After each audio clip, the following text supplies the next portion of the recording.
بسم اللہ الرحمن الرحیم۔ السلام علیکم ورحمۃ اللہ وبرکاتہ۔ ناظرین، ہم حضرت محمد صلی اللہ علیہ وآلہ وسلم کے وصال سے لے کر کربلا کا واقعہ اور خانہ کعبہ کی حرمت اور یزید کے انجام تک کی ویڈیو بنا رہے ہیں۔ یہ 6 حصوں پر مشتمل ہے، جس کے 3 حصے بن چکے ہیں۔ چوتھے حصہ یعنی کہ قسط نمبر 4 آج ہم آپ تک پہنچا رہے ہیں، اور اس کے بعد 2 قسطیں اور ہوں گی۔ کیسے حالات تھے، فتنوں کا آغاز کب ہوا، کون کون سے واقعات ہوئے، ان سب کی ڈیٹیلز ان 6 ایک ساتھ میں موجود ہے۔ اگر آپ ان واقعات کو جاننا چاہتے ہیں تو ان 6 ویڈیوز کو ضرور دیکھیے گا۔ جزاک اللہ۔ اگر آپ نے ہمارا چینل ابھی تک سبسکرائب نہیں کیا تو ہمارا چینل سبسکرائب کر دیں، بیل آئیکن کے بٹن کو دبا دیں اور لائک کرنا ہرگز نہ بھولیے گا۔ شروع کرتے ہیں آج کی ایپیسوڈ نمبر 4، کربلا کا دن، قربانی، وفا اور عاشوراء کی فریاد۔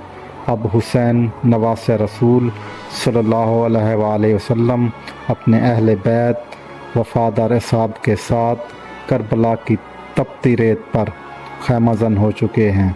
یزید کی فوج ہزاروں کی تعداد میں میدان کے ایک طرف صف اراں تھیں، دوسری طرف صرف 72 نفوس، مگر ایمان میں پہاڑ، وفا میں سمندر اور عشق رسول صلی اللہ علیہ وآلہ وسلم میں فنا ہو چکے تھے۔ تاریخ 7 محرم الحرام 61 ہجری۔ ابن سعید نے حکم جاری کیا، فرات کا پانی حسین اور ان کے خیموں پر بند کر دو۔ اب حضرت حسین، ان کے بچے، ان کی بہنیں، ان کی بیٹیاں سب پیاس سے تڑپنے لگی۔ چھوٹا علی اصغر خشک ہونٹوں سے ماں کی آغوش میں سسک رہا تھا۔ حضرت عباس نے پانی لانے کی کوشش کی، مگر دریا پر پہرا تھا۔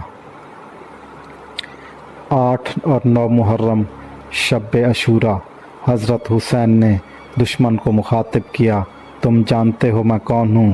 میں محمد صلی اللہ علیہ وآلہ وسلم کا نواسہ ہوں، علی رضی اللہ تعالیٰ عنہ اور فاطمہ کا لخت جگر ہوں۔ کیا تم مجھے قتل کرو گے صرف اس لیے کہ میں یزید سے بیعت نہیں کرتا؟ مگر جواب میں نیزے، تیر اور زہریلے الفاظ تھے۔ حسین نے فرمایا، مجھے ایک رات کی مہلت دو، میں اللہ سے زار و نیاز کرنا چاہتا ہوں، میں اللہ کی عبادت کرنا چاہتا ہوں۔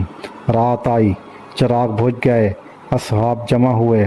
حضرت حسین نے فرمایا، کل موت ہے، جو جانا چاہتا ہے چلا جائے۔ سب نے مگر سب نے کہا، ہم کیسے جائیں آپ کی موجودگی میں، جیتے شرمندہ اور مرے تو کامیاب۔ حربن یزید ریائی، جو لشکر یزید میں تھا، رات کے وقت کانپتے دل سے امام حسین کے خیمے میں آیا۔ یا ابن رسول اللہ، میں نے آپ کی راہ روکی، اب توبہ کرنے آیا ہوں، میری توبہ قبول فرمائیے۔ امام نے آنکھوں سے اشک بہائے، ہر کو گلے لگایا اور فرمایا، ہر تو دنیا میں آزاد ہو گیا۔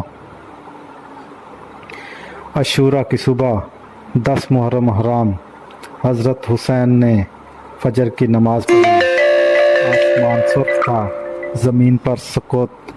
پھر لشکر یزید نے حملہ کیا۔ حضرت زبیر، حضرت مسلم بن عجوسہ، حضرت حبیب بن مظاہر ایک ایک کر کے شہید ہوتے گئے۔ پھر بنو ہاشم کی باری آئی۔ حضرت علی اکبر، امام کے جوان سال بیٹے، امام کی گود میں دم دیا۔ امام حسین بولے، اے میرے بیٹے، تیرے جانے سے کمر ٹوٹ گئی۔ حضرت قاسم، حضرت حسن کے بیٹے، کم عمر مگر بہادر۔ امام حسین نے فرمایا، بیٹا، تو نانا صلی اللہ علیہ وآلہ وسلم کے دین کے لیے قربانی دے رہا ہے۔ پھر حضرت عباس، علمدار کربلا، جنہیں امام حسین نے پانی لانے بھیجا۔ حضرت عباس نے دریا سے مشک بھری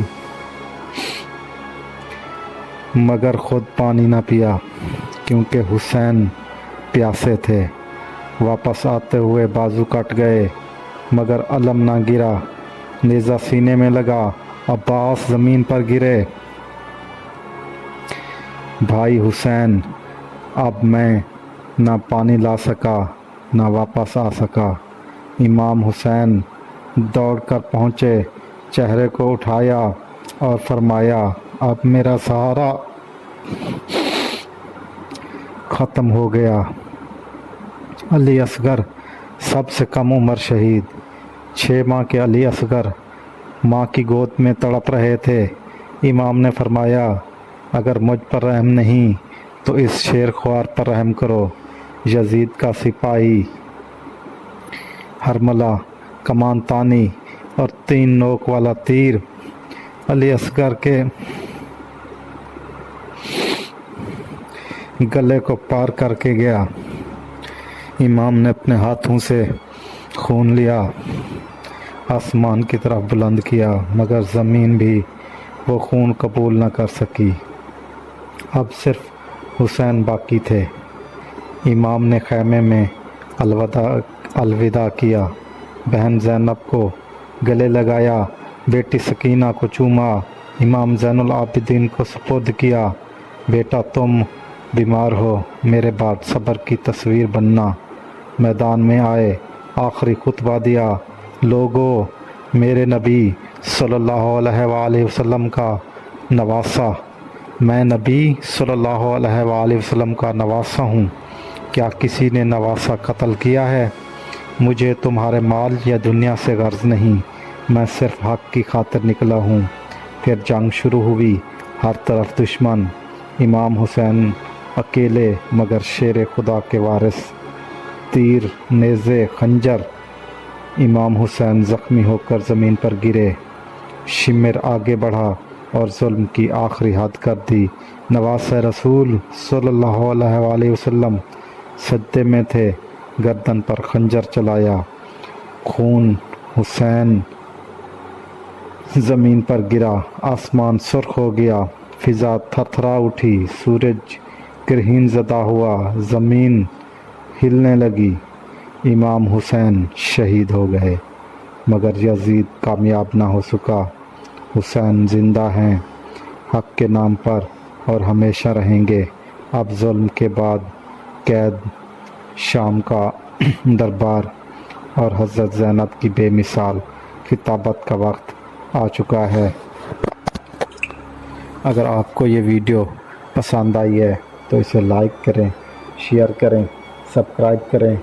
اس میں ہم سے اگر کوئی غلطی ہو گئی ہے، کوئی آل رسول کی شان میں ہم سے گستاخی ہو گئی ہے، کوئی الفاظ ہم سے صحیح ادا نہیں ہو سکے تو اللہ پاک ہمیں معاف فرمائے۔